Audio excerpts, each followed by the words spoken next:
Hello everyone. So I'm just doing a quick video about last weekend. I went to the Harlequins Preston tournament, which is a tournament I've been to a few times, and it's really good because all the tables are painted.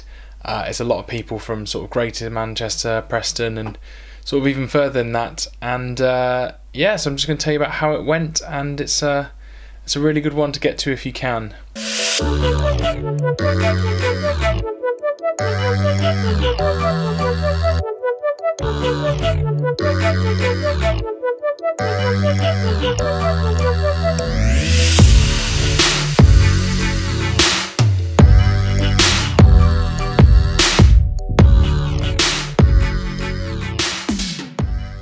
So it was a really nice weekend overall, really, because the night before I had Joe and Andrew come down from Scotland, and Luke came over and we set up 2 tables and had a load of games, which was nice because I've not really played properly.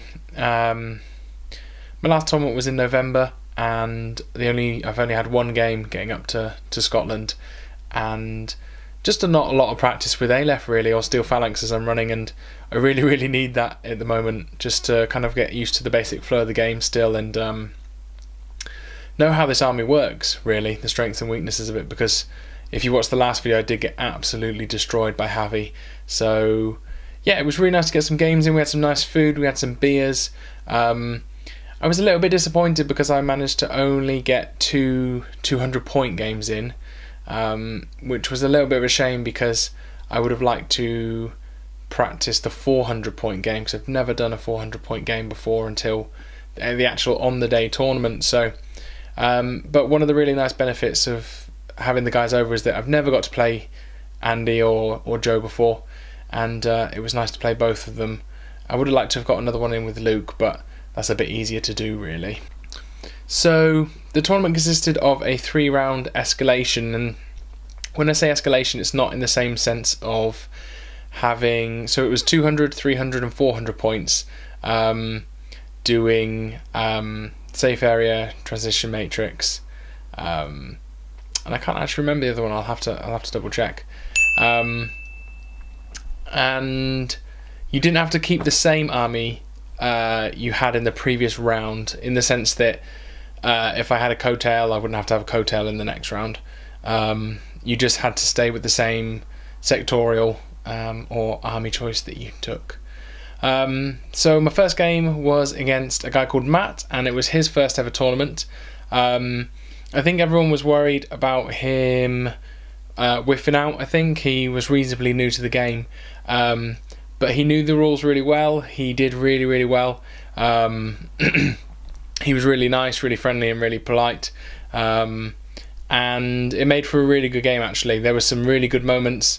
You know, I made a massive balls up whereby I was trying to hide Atlanta, and a Igao came down some stairs and used an entire template, like proper rookie error, used a template to take out an entire link of Thorakitai, which were holding the objective in transition matrix. Transition matrix? Yeah, I think it was transition matrix. And not only was it a specialist in base-to-base contact, which gives you an extra point, but they were holding down a quadrant, so to lose them was devastating. But it was really good fun, and it was a really close competitive match, which was nice. The only downside of it, which I'm so annoyed about, which I realised just after we'd finished the game, is we'd both chosen the cards rather than to take a classified objective. We both chose to use the points in the zones if we so wished.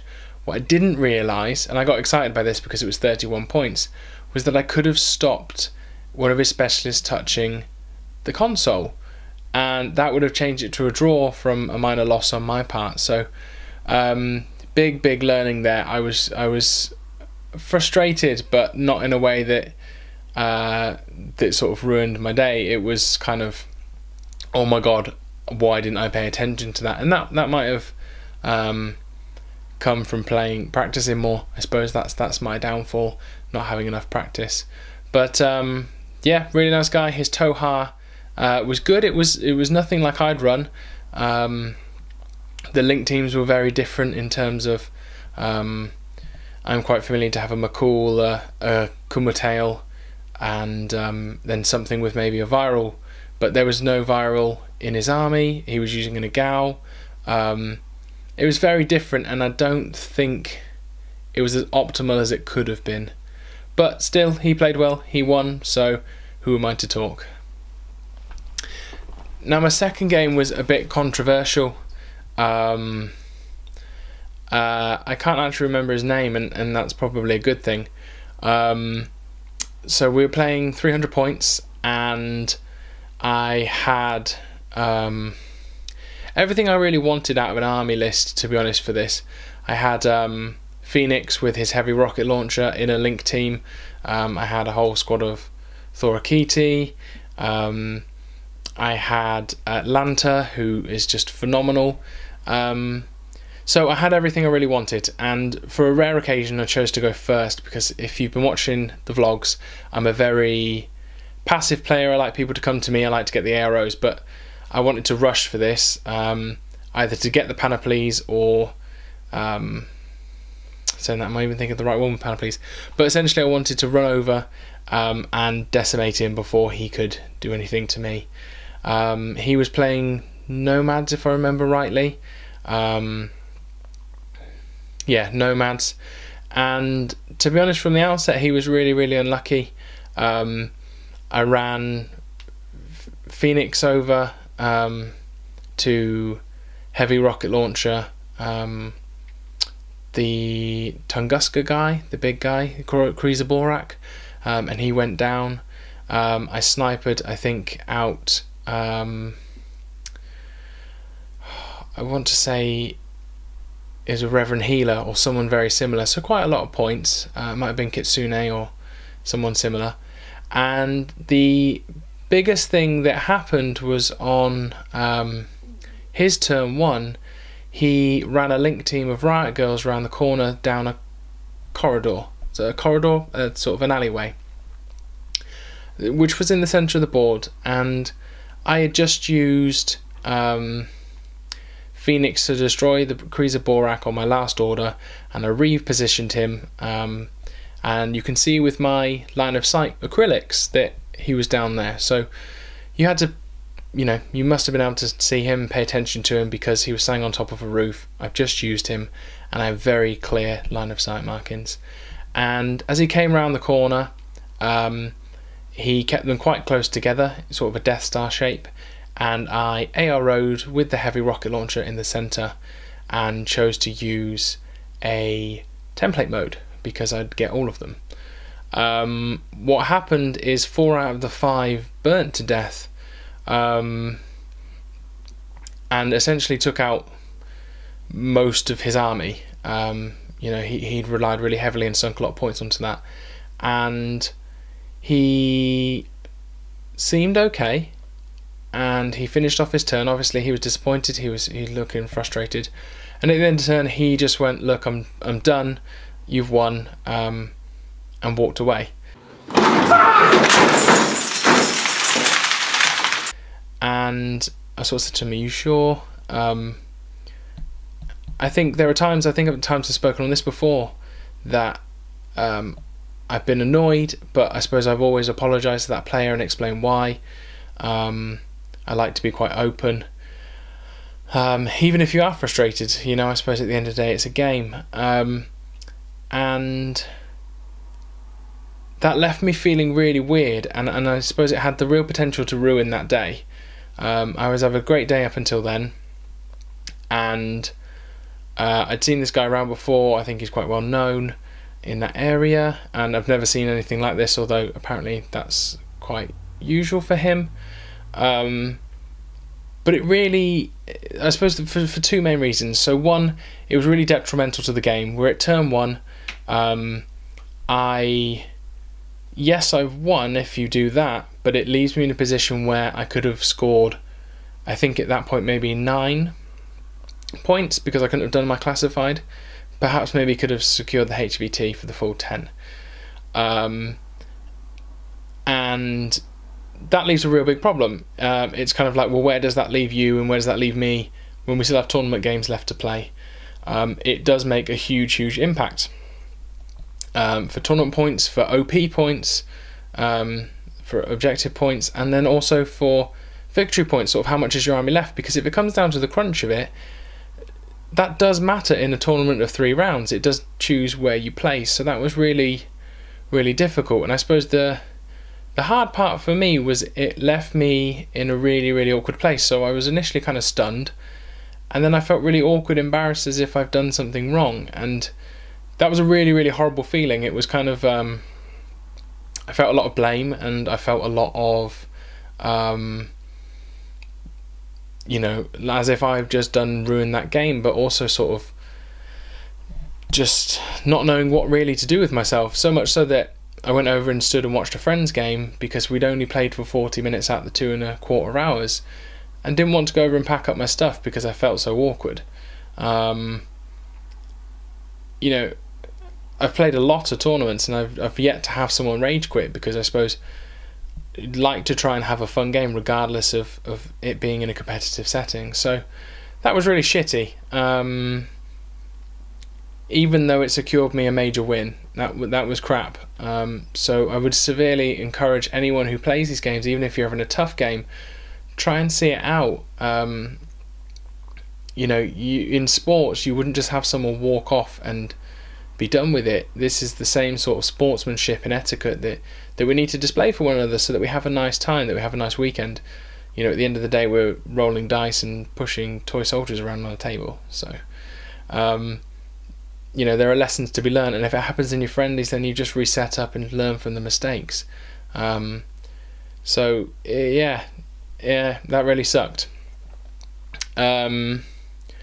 However, the day did drastically get better after that because of my 3rd game, and even now I'm kind of really excited just thinking about it. So I last played Lawrence, who was the tournament organizer, and he'd been in and out of not being able to play because we weren't sure how many people were coming because of the weather. And I swear to God, this was so exciting. So I'm going to run you guys through what happened.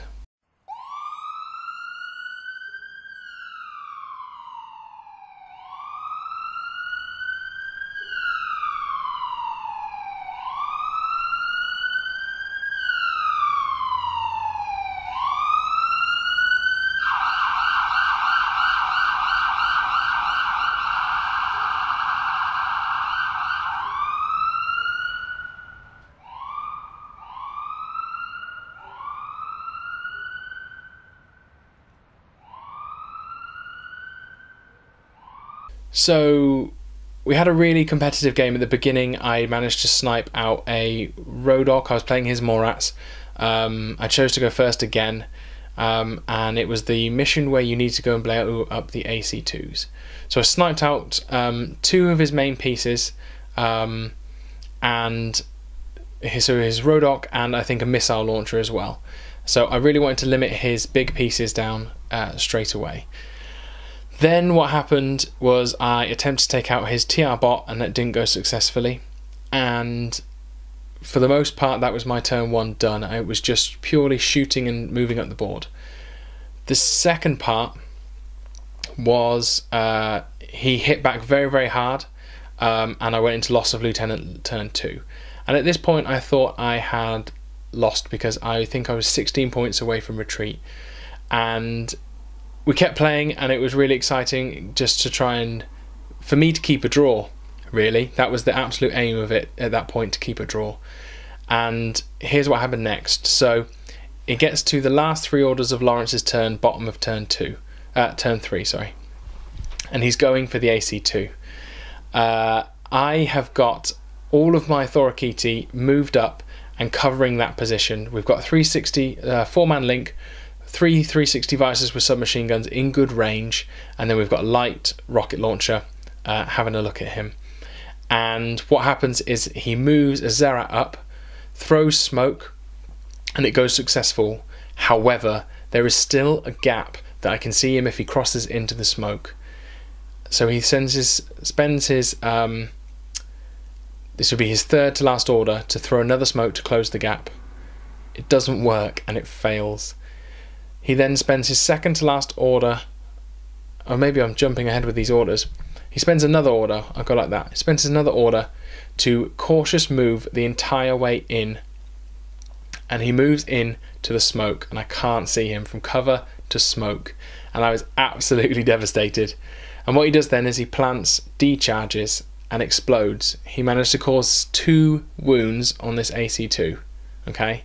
So at that point in time, I was like, oh my god, it's come down to the wire and I still might draw. So it was really, really exciting. We were sort of jumping around, we were sort of really intently looking.